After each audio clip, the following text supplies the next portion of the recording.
Let's go ahead and check in on the first match like we talked about with the decks. A little bit more in depth. We start off with the Holy Wrath Paladin. Start things with the Christology buff with the Rise of the Mechs event. People anticipated to help put Paladin on the map, and Paladin already kind of was there. Mech Paladin made a splash or two within the Grandmaster regular season, but people largely settled on the combo Paladin as a way for you to actually have that win condition.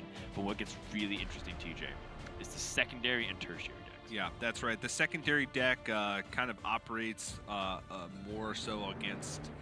It's kind of the anti-aggressive deck in a way, because you cut things that are hard to use. I would even say maybe it's like an anti-mage deck specifically, because you cut some of the combo and add in more card draw and an additional board clear. But this deck is sort of anti-mage in general. You bring this list, this deck, when you expect pretty much a field full of mages. We saw it brought in, was it week 2 or 3, because of that reason alone, and also because Christology going to 1 mana gave it a little bit of a boost. But I don't think what Eddie was expecting was players to bring Warrior. He got it right for every other region, and pretty much everybody else in Americas, except for his first opponent, Purple, is the only player to bring Warrior this week. It is the toughest matchup. Now, I don't think Purple's deck is designed to beat Holy Wrath Paladin. It's not a warrior that had Paladin in mind. It runs Arcanist Elysiana. It doesn't have like the full bomb package in the primary deck with Augmented Elix. So even though this is a favorable matchup for warrior on paper, Purple doesn't have all the tools necessary to dominate this matchup. And Dan, I've been playing this matchup a lot. I've been playing Holy Wrath Paladin a lot. I've been thinking about it a lot. We even play tested it on Thursday leading into the matchups. Yeah, he even renamed his son Shirvala. Not his middle name now. But it's and even after all that, even putting so much prep work into it, I still do not know what the correct game plan is for the Warrior. I don't know what gives you the highest win percentage as Warrior. It's a long matchup that can get messy. There's 2 paths to victory as the Warrior. 1, get enough armor to outlive 2 Holy Wraths. That's 50 plus. And 2, get that critical mass of bombs at the end of the game to where your opponent can't play around it and can't heal up out of it. And I think the card that shows you essentially which game plan to go through is Eternium Rover. If you have Eternium Rover on 1, the armor game plan opens up, because you essentially start the game with additional armor. And 2, if you don't have Eternium Rover, you have bomb cards earlier, then that signals a bomb plan. It's very interesting. And when practicing this matchup, I won with both ways, and I lost with both ways. So, very cool matchup, Dan. Very cool matchup. Spiel ended. Thank you for that great breakdown. I got a chance to sit down with Gallon and talk with him. He practiced with Purple for apparently 20 hours for this specific matchup. That's what it takes.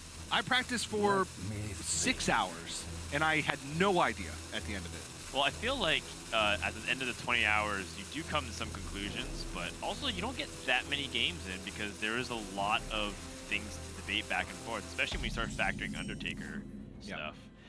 Eddie choosing to pass so that he doesn't give unnecessary armor to Purple. Yeah. This makes a lot of sense, and why you kind of talked about the armor being a win condition for the Warrior. Yeah. And honestly, while passing doesn't give armor over to Purple, in a sense, it does in a way, because that's 1 less 1/1 that Purple has to deal with.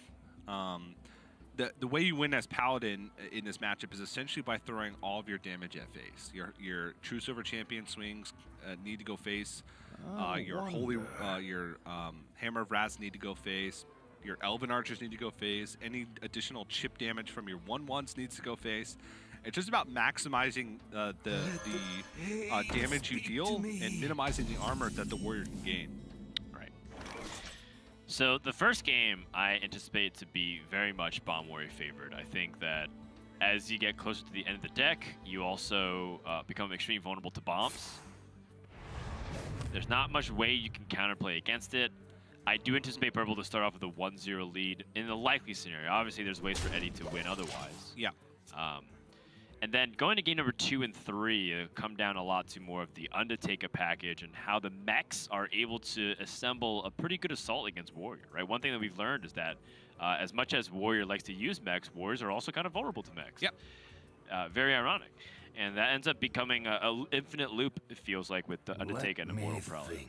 And that will be the center focus as the series continues to develop. So keep an eye out for this first game. If Eddie can get an upset victory, it'll be massive and improve his chances significantly in order to get through the series. Even more than average. Because obviously winning the first game bumps your chance to win the series by a lot. But I would say it goes a lot more, maybe an extra 20% bump. Yeah. But on the other hand, as I talked about earlier, Purple is not as much of a favorite as you'd normally expect in this matchup. Because he doesn't have things like Augmented Elec in his primary deck. The amount of bombs that he can shuffle in later is not enough to just win him the game on its own. He has 2 Clockwork Goblins, 2 Wrench Calibers, that's it. Paladin has one of the best toolkits at neutralizing Blastmaster move because they can negate the damage while clearing it on the same turn with timeout. So, just a few additional things to note. And see, this is, you'd think normally on that turn, oh, okay, True Silver Champion, the Eternium Rover, minimize the armor gain and just hit base with Acolyte Pain, but. Yeah, I think it's a simple trade-off. If he attacks into the 1/2, not only is he giving his opponent armor, he's also losing damage to the face. Yep.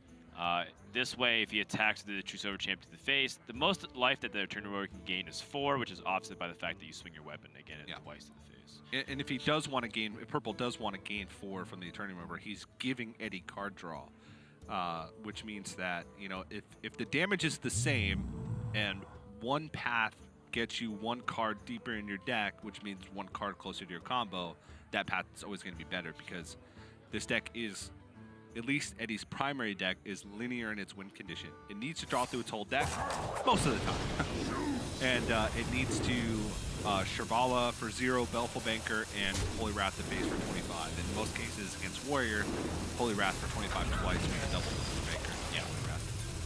Yeah, both players really taking their time roping out, and I do anticipate this to be a very common trend in this matchup, given that there are some very elaborate combos and setups that you need to do. You need to do constant inventory check. You need to see how many cards am I holding, how many cards are left in my deck, how many pieces of combo do I have, what do I really need to pull it off, or how much mana do I need to pull things off in the following turns. And that's going to be something that you regularly check on top of the usual, what's the board state, am I taking too much damage, what are the life totals, etc. Yeah. And it gets complicated by the fact that as Purple approaches that 50 armor total, Eddie will also have to make decisions of, well, what does the board state look like?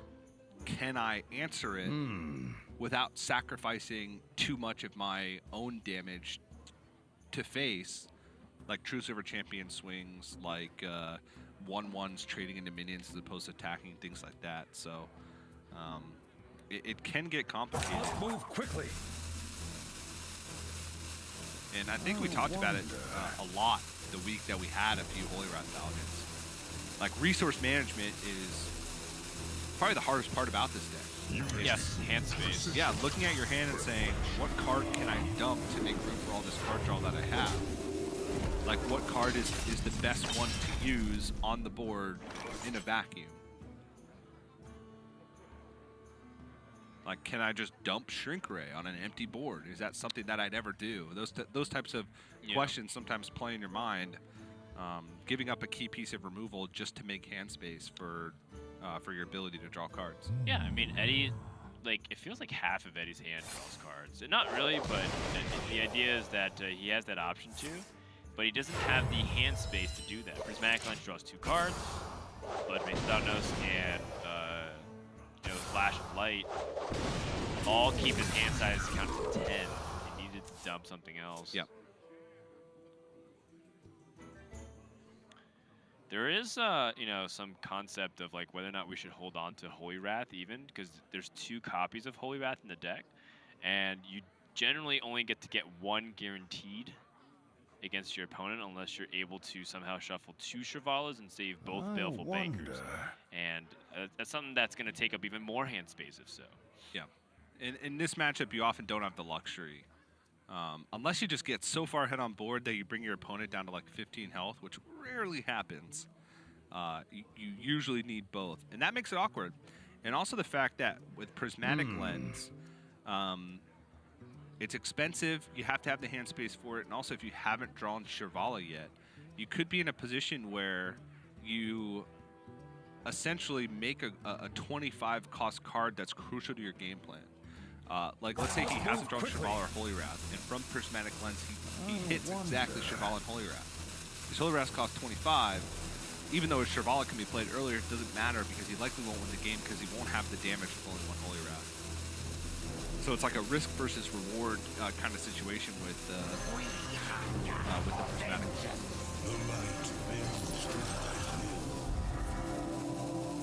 Reporting for duty. Purple sees 5 life on the board and the dynamic opportunity. Pretty fast play from Purple, and it could be something that's reflected in the fact that Eddie really likes to take his time. Eddie and PNC are probably the 2 slowest players that we generally get to see in Grandmasters. It's because of how meticulous they are about thinking about a lot of plays.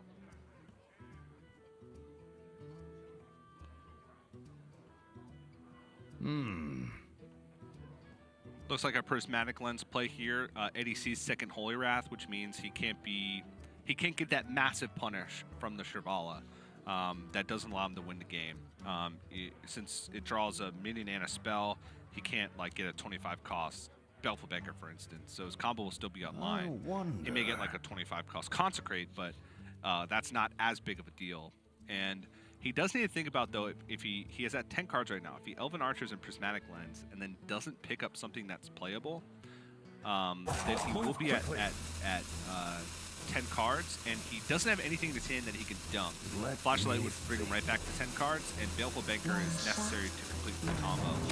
So he realizes that he can't go for Prismatic Lens, and just throws out the Consecration to, again, just dump a card from his hand. It's all about that resource management, that hand management. Purple has the opportunity to set up Dr. Boom Mad Genius in the coming turns as well. Something I do wonder if he actually wants versus guaranteeing the armor. Yeah. Kind of what we were talking about. Control Warrior can play a Freeze Mage approach to this matchup. Eddie picks up the Prismatic Lens. Finally getting some card drawn action here. Like you mentioned, Consecration at 25, but Andia Shrivala is now cheap. Not really too effective. You almost never want to hit Shrivala from Prismatic Lens just because it's, by the time you want to play it, unless it's against an aggro matchup where the combo's not how you win, it's going to cost 0 once you play it anyway because your spells are so expensive and you're playing so many of them. Yeah, it's fair. Yeah, and going back to your previous point, keeping the armor up is actually just, on average, more armor gain than Dr. Boom Mad Genius. After a few turns, once that 7 armor starts to get less value. Because if you think you get 7 armor 20% of the time, over the course of that time, you would have gained 10 armor from just the hero power from the normal warrior hero power. So oftentimes if your game plan is armor, if you realize that that's still an option for you, you'll hold on to Dr. Boom Mad Genius until kind of the very last moment. Or if you have no other options. Right. The last burst of health is what's really important. Unless you feel like you aren't going to be able to get that massive armor, that 50-plus armor, and you have to play Dr. Boom Mad Genius to try and find extra pressure and extra bombs, that's when you'll play it as well. But I still think it's okay for Purple to go for an armor game plan. He's still got 2 shield blocks left in his deck. The armor from Dr. Boom Mad Genius alone. Plus he has 1 more Eternium Rover and another Warpath in his deck, which, you know, even though it's kind of a weird play, you're playing an Eternium Rover triple Warpath. It's 6 armor gain, which can sometimes be the difference between dying to 2 Holy Wraths and not dying to 2 Holy Wraths. Yeah, it makes sense. Purple trying to get as much board tempo as possible. His Town Crier was drawn after he had already picked up his Militia Commander Ziliak. That's why he was pretty upset a few minutes ago. Yeah. Eddie picks up Christology. I believe there's only one minion in the deck remaining. Yeah, it's just the Novice Engineer. He played the Acolyte of Pain, played the first Novice, Crystal Smith, Blood Mage, and Elven Archer. Using the Shrink Ray just to get the cards out of the hand here, something that's really common. Eddie's at 7 cards remaining, so we're going to get to the conclusion of this game fairly soon. Yeah. Even though it's been kind of like a drawn-out game, every turn Eddie's going down to the very bottom of the rope.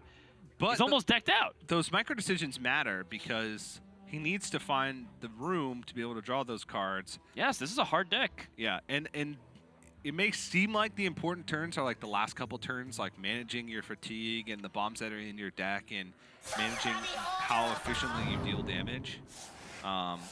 But the turns previously to it are the turns that set up for it, making sure that you have the resources that you need to deal those last bits of damage. Bomb being drawn. And he does not want those bombs to be drawn early because he knows that there's still healing left in the deck.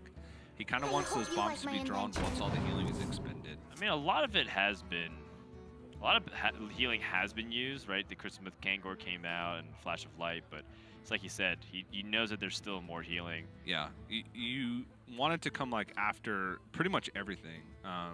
After both Flash of Lights, after Truce Over Champions, after Christmas with Kangor. It's very interesting how stressed Purple is when Eddie's just like doing anything. I feel like it's almost at the point where it's like my opponent is drawing cards, yeah, or playing cards rather. Yeah. And I just kind of reflect on how much tension is riding on it. Like, it's a tale of two cities here. Eddie is very calm and stoic, and Purple feels like he can't sit still. Yeah. I mean, there's a lot on the line, right? It's the opening match. It's a stressful situation for the Warrior because you expect to win, and it is favorite. But honestly, looking at both deck lists side by side, I would only give Purple like 55 to 60% favorite in this matchup, just because he's missing some key tools to be able to win the matchup more consistently. Like Alex. I mean, Alex makes such a huge difference, it feels like. Yeah. Because you can hold on to it and then just have like this burst damage later on in the game when they're at that one card right before they combo it. Purple really wanted to get the blast shield or maybe even a delivery drone so he can find a way to get, you know, like an armor stacking minion.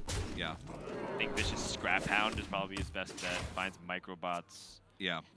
And right away, this already looks like a pretty poor situation for Purple. One of the other things to note is he has a Weapons Project, a copy of Weapons Project in his deck, and he hasn't had it for either True Silver Champion. Another thing too. Which is it's only like effectively 4 health gain, because you take out 4 damage and you gain 6 armor, but 6 of that is negated by the 3 attacks from the Weapons Project anyway.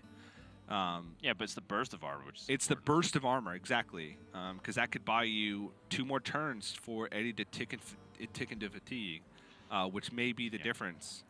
Yeah, Purple hasn't drawn a lot of his bomb cards, and he also hasn't drawn his weapon removal. Or his armor, his shield blocks. Yeah, or his armor. Eddie has also every piece of the combo. He doesn't actually need anything else. He has 2 Holy Wraths, 2 Baleful Bankers, and Cheval. I wonder. So, yeah. He could hypothetically just play like Prismatic Lens to draw a card. Yeah. Just to get closer to his combo.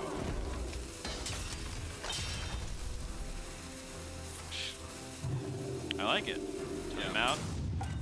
Shrinkaway would limit the armor gain out of cards from Purple, but Eddie's going to be able to go off next turn with the first Holy Wrath. So Purple needs like shield block into shield block, runner, and blast shield, or shield block into Weapons Project. I don't know. I think this is looking real tough.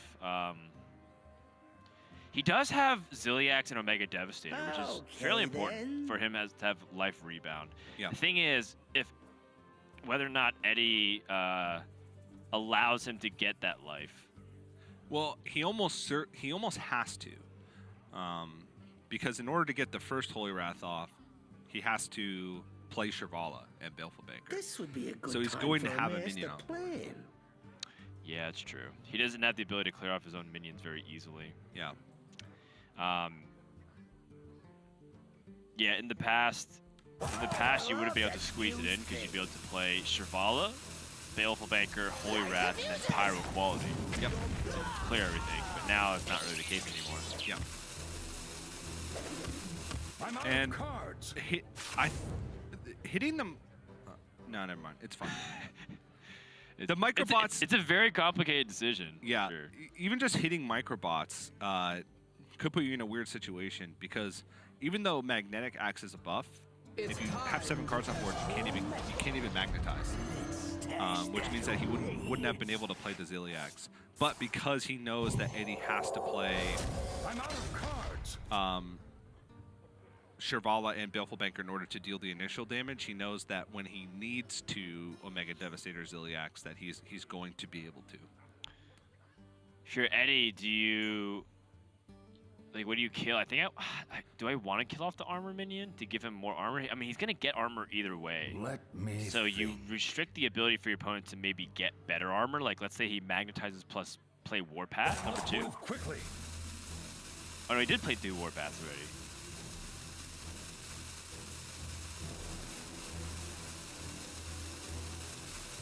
I still think I want to shut down this armor game. Let Yeah. me think. Because every point of health matters right now. Yeah, and purple looks like he can get back 9, which put him at 24. He needs armor game right now. He needs Eternium Rover. Snip snap.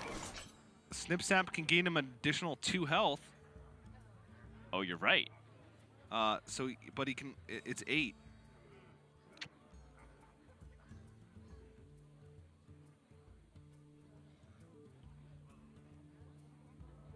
Okay then. Can't do it. Purple's dead. Purple is dead. He's at 15. The most he can gain at this point is 8 8. life.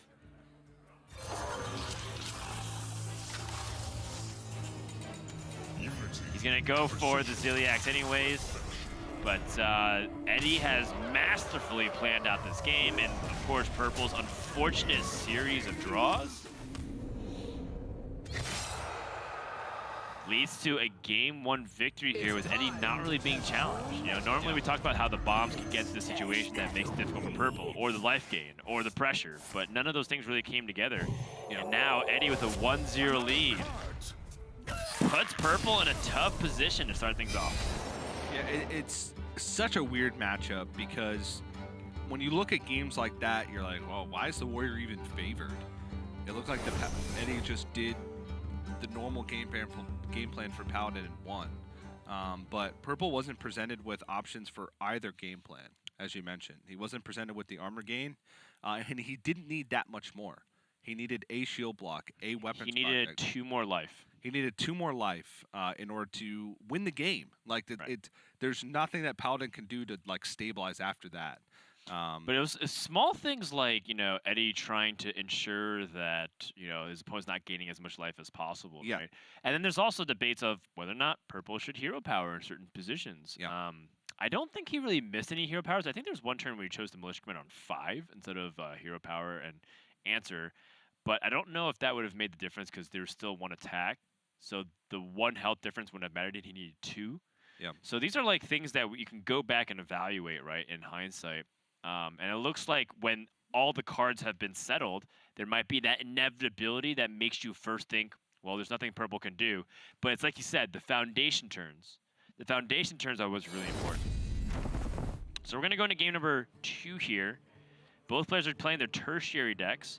For the tertiary decks, Purple has removed his Eternium Rover, his Weapons Project, his Harrison Joan, and his Archivist Feliciana. Is that true, right? Yes. This is how important Elix are Okay. in the matchup. We talked about this a lot on Thursday, and you put in Big Game Hunter Brawl Super Collider. This is the anti-mage list. This list is specifically designed to beat mages. by adding the second Brawl, putting in a Big Game Hunter, putting in a Super Collider. Those cards honestly don't matter that much. This switch is all about the Elix.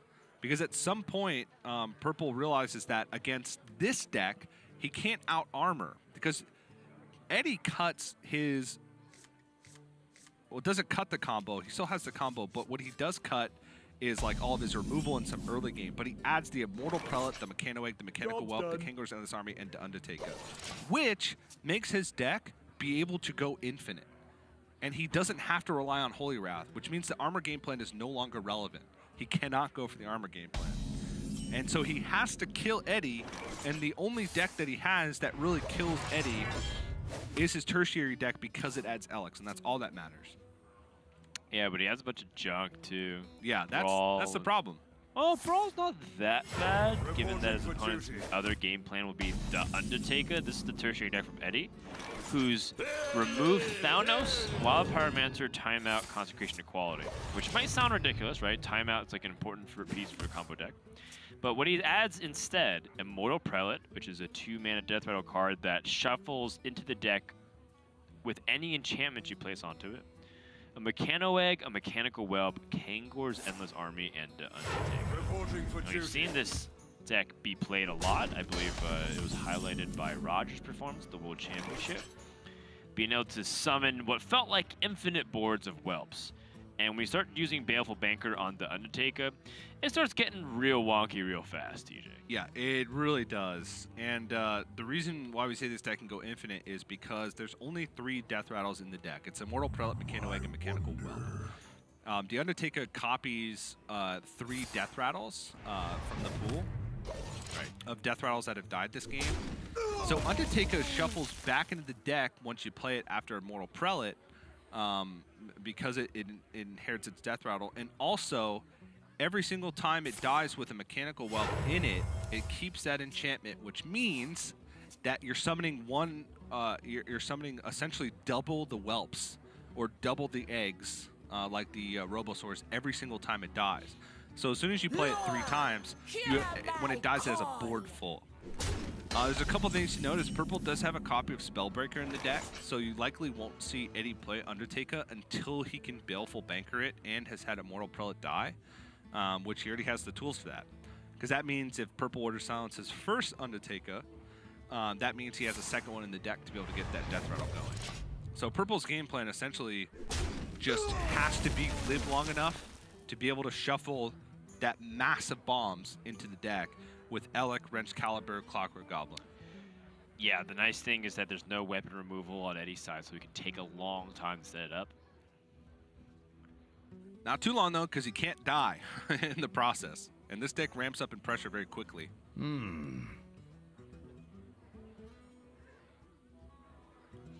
Yeah, on Eddie's end, kind of stuck in that same situation on turn 5, drawing too many cards. What's the best course of action here?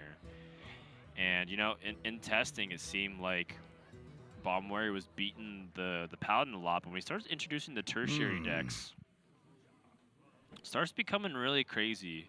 Yeah. In the words of what Gallon said, if you try to play a normal Hearthstone game, Bomb Warrior gets bopped. So you got to play something else a little different. Must move quickly. Or way different in order to have success. I think, honestly, what worked for me the best was holding Elec, Wrench Caliber, and double Clockwork Goblin in hand, trying to survive as long as I could, and then when I realized that I had like 2 turns to survive, then shuffling all the bombs in at once and hope I killed them over 2 turns. Like a bomb 2-turn kill. Yeah. Defend the gates. And that seemed to work the best. Bomb TTK. Yeah.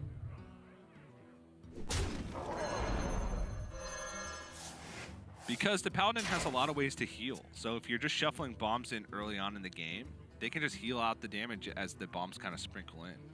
You have to make their last couple turns awkward. And you can do that. You have Spellbreaker to neutralize the eggs and the whelps. You have Super Collider to kind of take out that first wave of Death Rattle minions. You have Big Game Hunter to help you survive. And then just kind of go for that shuffle and lose the game. Also, one of the things to note that won't really come into play here, but Purple had double Youthful Brewmaster and Mojo Master Zihi in his secondary deck. Right, yeah. That could have also worked in the scenario in a much different way, which is interesting. It's something interesting to talk about. But obviously, the Alex just make too big of a difference, and I'm sure he did the testing and realized that the secondary deck wasn't as good or reliable, and we kind of came to the same conclusion in our testing. Yeah, Mojo Master Zihi at first glance should hypothetically do really well against a combo-oriented deck. The only thing is that the combo, in order to ready to do anything, only requires 7 mana. Yeah. So it's not nearly as effective as it should be against, say, you know, The primary deck. like the primary deck. Excuse me. I don't know Well, what I was- I mean, the primary deck because you can keep bouncing back and delay it long enough for him to die in fatigue. yeah, I was thinking Mojo about. Master Zihi, then you Youthful Brewmaster. And then next turn you Mojo Master Zihi, and it'll likely survive because your opponent has exhausted all the removal at that point. Theoretically, it seems okay, but it's not reliable whatsoever. Right. I was trying to comb my mind through any other combo decks that currently exist in the metagame, but most of the combo decks these days are pretty low curve, and it's more about like the other decks which are heavily minion reliant than the big mana plays. I don't even know any combo decks right now. I mean, there's a few right now. There's obviously the Paladin.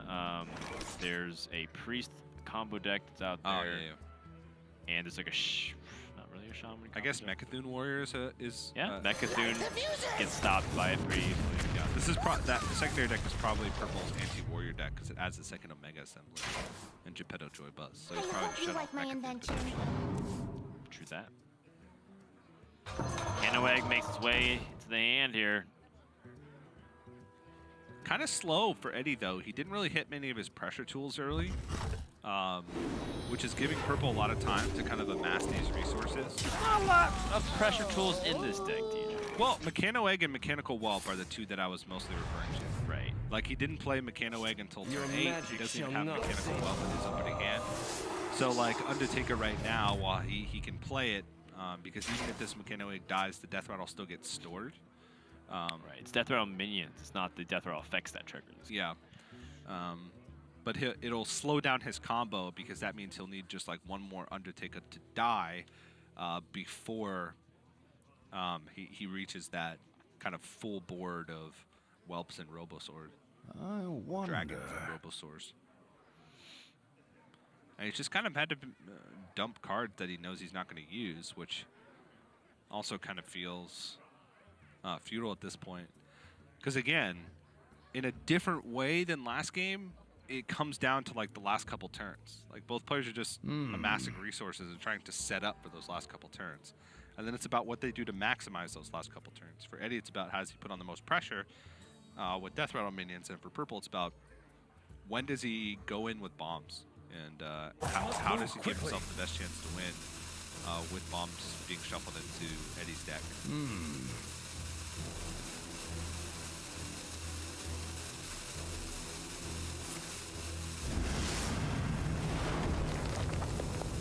Unity. Precision. Eddie trying to magnetize and make use of this body. I like that.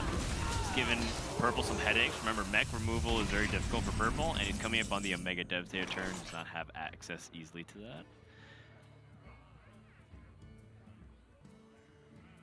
Maybe in this instance is where you really want Dr. Boom Mad Genius to come into the hand so you can like activate against your opponent. Against the Holy Wrath OTK, you want to not do that, but against like a board that's always going to be presenting threats, having a rush on all your minions feels a lot fairer to deal with all this stuff.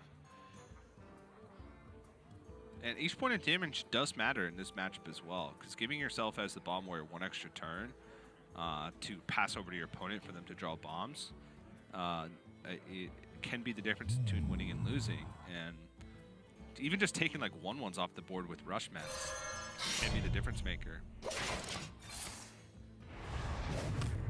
Whew. Holding on to the wrench caliber and not swinging. Yeah, and he's getting very close to being able to have enough bomb cards to reasonably say to himself, all right, time to go in. Next turn itself, he can shuffle in 4 bombs. It picks up a second Clockwork Goblin. All of a sudden, that's 6. I wonder.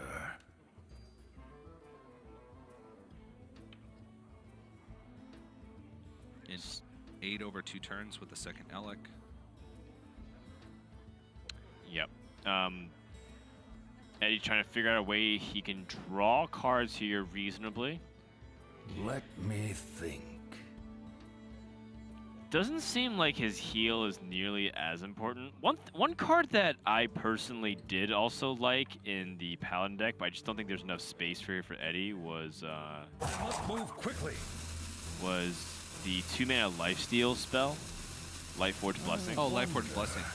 I think it's a fairly underrated card, and I think it was really good for a lot of the Paladin decks. Yeah. I don't think it necessarily works the way you want it to until you get like the Undertaker with it. But I have seen some Paladins run that, and it was like, huh, well now I actually just can't win because they just have ways to gain life infinitely. I honestly think you could cut the Kangors in this army to make that happen. Okay. Reason being is because Kangors in this army has one very clear use case scenario. Oh. Is he going to make him overdraw? Yes, he's going to overdraw 1 at the beginning of his next turn. If he burns his Mechanical Whelp? That's a big deal. That's the only card that really hand is matters. too full. Shrink Ray doesn't really matter. Yeah, I mean, it was 7 cards, so 1 in 7. But Purple's like, oh, if I land your Undertaker, I win.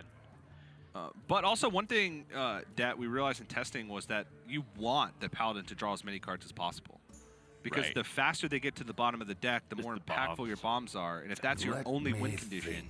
then you're likely to be at a higher life total the faster your opponent draws cards, because if they're drawing cards, it means they're not playing big stuff. Yeah, it's always wild to me how fast you draw to the bottom of the deck. I know it might feel like this has been going on for a while, and it has, since that Reporting for game's duty. long in length. But, you know, they're on like their 12th turn. Yeah. Right? They just hit 10 mana crystals. And yet, Eddie's almost decked out. Yep. So to show you how much card draw is in Paladin. Whew. All right. So Purple's saving his removals for a long time. Does he want to utilize his Omega Devastators now? That's a tough question, honestly. Yeah, it's a tough question. It depends on how much time he thinks he has.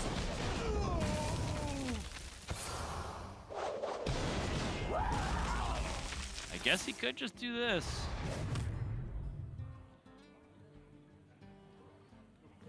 Utilize his Militia Commander. He did Hero Power a little bit quickly here.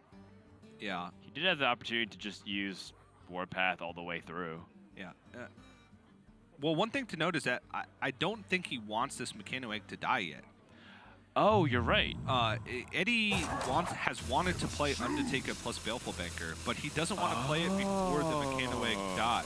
Gotcha. So that's why Purple has been leaving this up on the board so long, is because he's trying to delay as long as possible. Because the slower Eddie plays Undertaker plus Baleful Banker, or I guess he could play Undertaker since he's seen Spellbreaker, that's the slower Purple dies. And now that that the Mechanoegg finally dies, it gives Eddie the ability to play Undertaker. So he realized that it wasn't reasonable to keep letting it live, because he wants to empty his hand to make room for a Mega Assembly, which can pick up additional bomb cards. So it was kind of like a min-max situation for Purple, where he's saying, I don't want this to die. I want to wait as long as possible. All right, now I can kill it, because he's deep enough into the deck where I have time, even if he plays Undertaker, to still shuffle bombs. So that was a conscious What decision for Purple now? to not kill the Mechanoegg.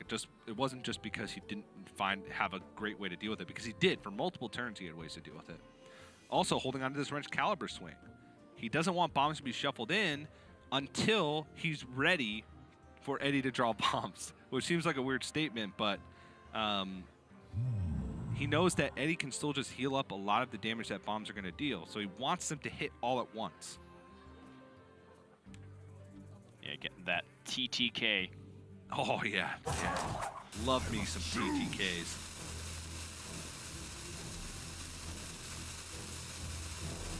Purple, is he going to remove the board here? Snip, snap, Omega Assembly. It looked like he was playing the Mega Assembly, but instead going for the Magnetize, which would force Eddie to answer this 10-14 minion. Trying to go for the damage route. Yep. He has Augmented Elec, Clockwork Goblin ready to go, hoping he draws one more Clockwork Goblin. And Eddie here, his best answer to this is the Shrink Ray? Probably. And another, this does the two things. It forces Let Eddie to me answer this think. Omega Devastator, but it also might force heal out from Eddie sooner if he gets worried. It's true. I mean, this is very worrisome. This is a lot of damage. It is a lot of damage, and also Eddie knows that this Wrench Caliber is loaded up. He knows that he hasn't seen another second bomb card. Both double Elec or Elec Clockwork Goblin shuffles in enough bombs to where with 5 cards left in your deck, you are afraid of dying if you're at like a 4 or less bomb breakpoint.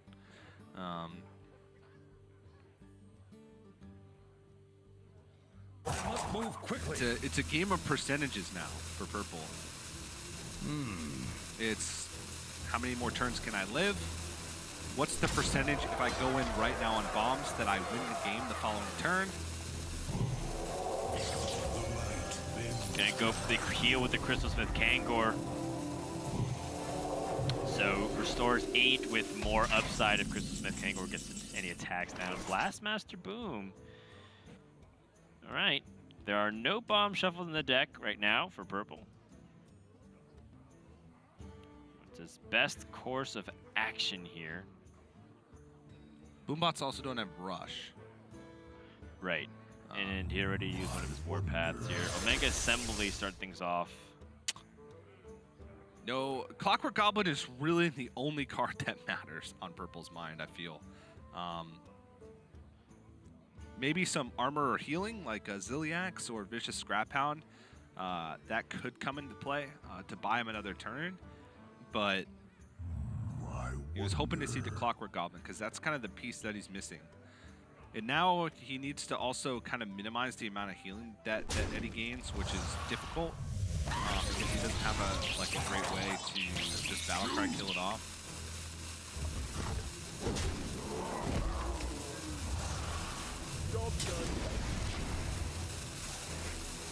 Shuffles another bomb into the deck. 1 out of 5 cards are bombs here from Eddie. He kind of wants that to be like the bottom card. Purple does. Purple does. Eddie wants the ability to react to it. Yeah, draw. He wants to be able to heal out, but he doesn't exactly have it. But here's another thing too. I've seen this actually happen one time when I play tested it.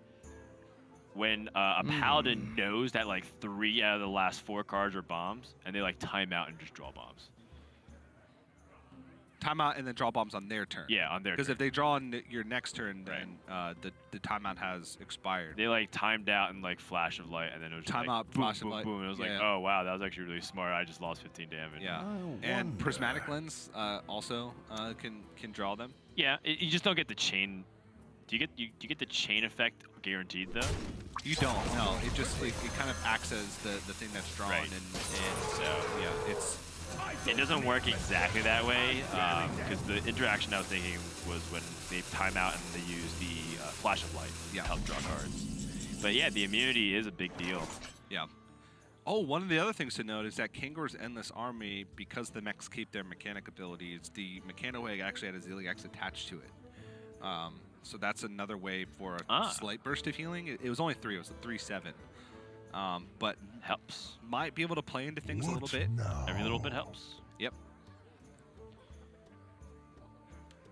So purple, if he traded in and went for max bomb damage, there'd be 25 damage in the bombs if you could guarantee it. Yeah.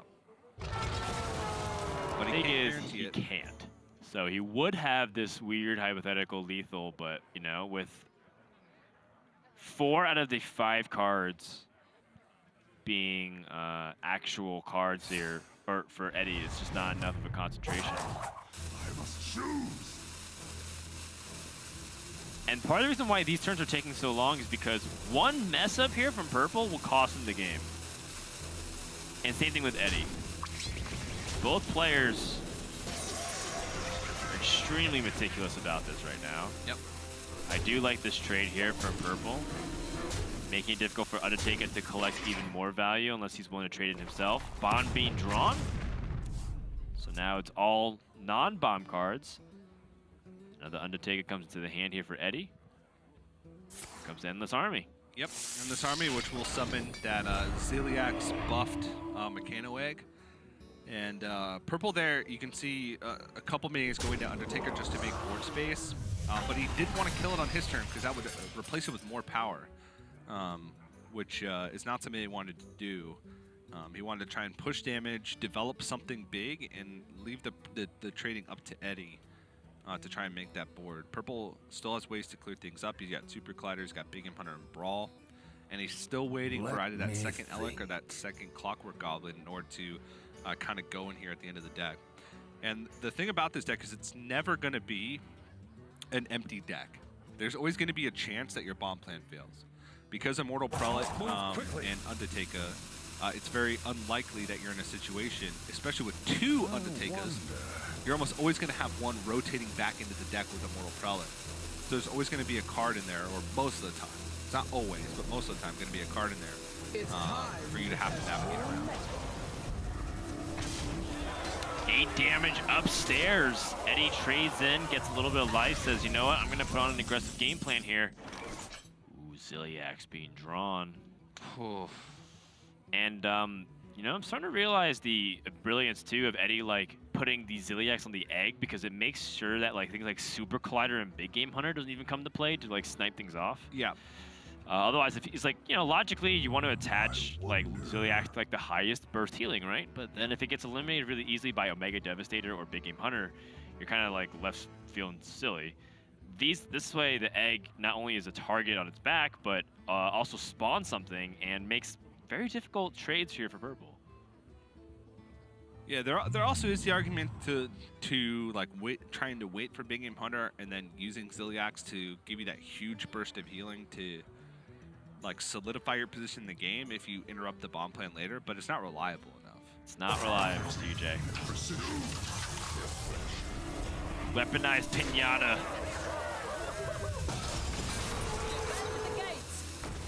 Killing off the Shrivala, acknowledging the fact it's going to heal.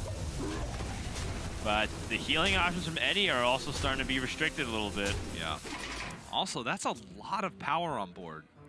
Even after the weaponized Pinata goes down, it's still 16 that Purple's going to take.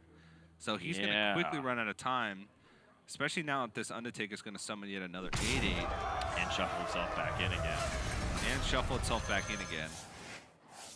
And he's going to play another Undertaker. Yep. Chef Nomi. That's not good. Yeah. I don't really think anything is good at this point. Unless somehow Iron Juggernaut made its way into this format. It's too expensive. You die the turn you'd play Alexstrasza. That's fair. Stash that away. Oh, that's funny because the Undertaker was Shrink Raid and had the Immortal Prelate Death Rattle, got shuffled in as a 1/1. Oh. Because it keeps all enchantments. That includes buffs. That includes everything. That's so good to keep it cheap and easy to die. Yeah. Although it's not even threatening itself, Purple has to brawl this now. He has Big Game Hunter if one of the 8/8 survive to kind of keep himself alive, but he still needs that last bomb card. Still needs that last bomb card, otherwise he might have to go without it. Looks like an 8/8 does indeed survive. Yep. Coming down to the finale.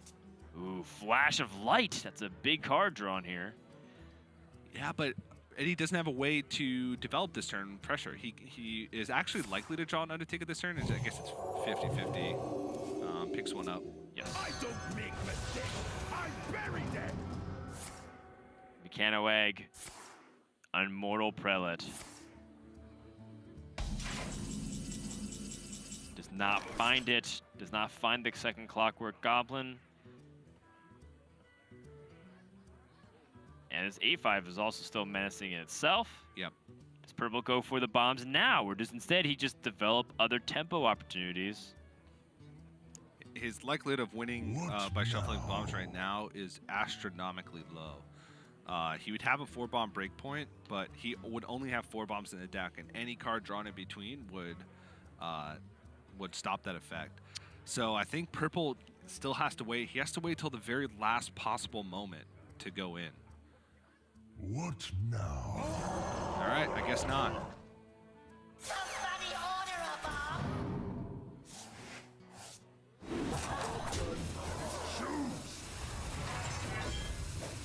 His chances are very low, like you said. Yeah. It looks like it's a 1% chance for that to happen right now. But the thing is, I think Eddie's out of healing. Well, one of the other things is Eddie has a... never mind, because the bombs are shuffled in. He had an Undertaker left in the deck. His opponent's at 16. He could Holy Wrath. Oh, dude, what if he times out in Holy Wrath now? Timeout in Holy Wrath is a 1-6 to end the game right now if he draws Undertaker. 2, if he draws a bomb, he negates the damage. 3, he doesn't have to worry about taking out these minions on board because he's immune the next turn. Right. So he can't take out these minions that are on board. no, he can't. So honestly, timeout plus Holy Wrath, take the 1-6 to end the game. Right. And it might be even the 1/1 that comes too, so he might be able to play a second Undertaker. Yeah. And it buys him one more turn. This is his only timeout though, so Eddie needs to time this perfectly. I honestly think this timing is kind of as good as you can get. So 4 out of the 6 chances, 4 of the 6 cards are bombs. Yep. Here we go, Holy Wrath to the face. It's a 1 out of 5 for him to be very close to just winning the game. Oh, he finds a bomb. And playing Immortal Prelate to get another card shuffled in. He's desperate. 8 to the face. Rich Caliber. He needs to swing at the 1/3. But that shuffles 2 bombs in, but it also puts another card in the deck.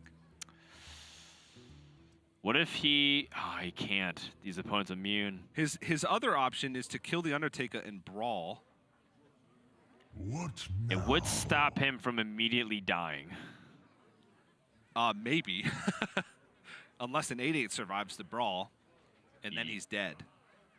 Because he has no way to kill it in Ah, you're right. He doesn't have any Omega Devastator and whatnot. Yeah, so he could...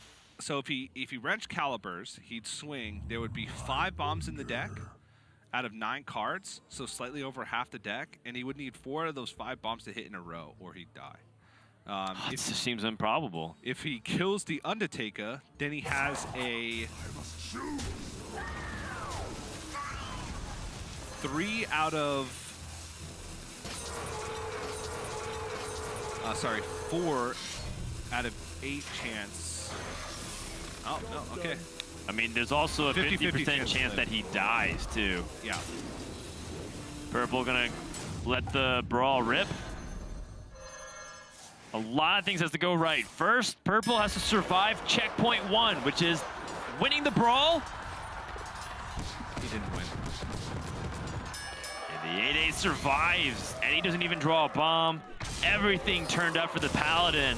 And Eddie's gamble of choosing a non-meta deck here has earned him a spot to challenge Dog for a semifinal berth.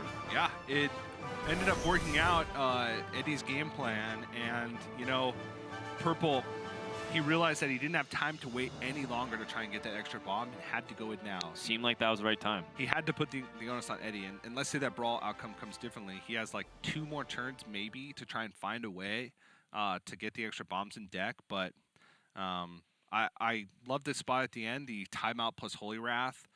Basically like a 1 in 5 to increase your chance of winning the game. If you hit a bomb, you neutralize 1 bomb damage. If you hit Undertaker, you win the game on a spot because it would have been 16 damage exactly. So very nice recognition, and you can tell that Eddie does have a good mastery of the deck. And very well done on Eddie's end. And yeah, some things didn't pan Purple's way, but I think Purple also played with what he got. And in the end, you can't really fault Eddie for having things pan out and fall his way, because I think he laid some really good foundation and thought of some really good turns. Yeah. But with that, we have our second match set, which will be Eddie versus Dog from Team Liquid in the winners finals of Group B. So when we come back, we're going to find out who our first player joining us in the semifinals for day number 2 here.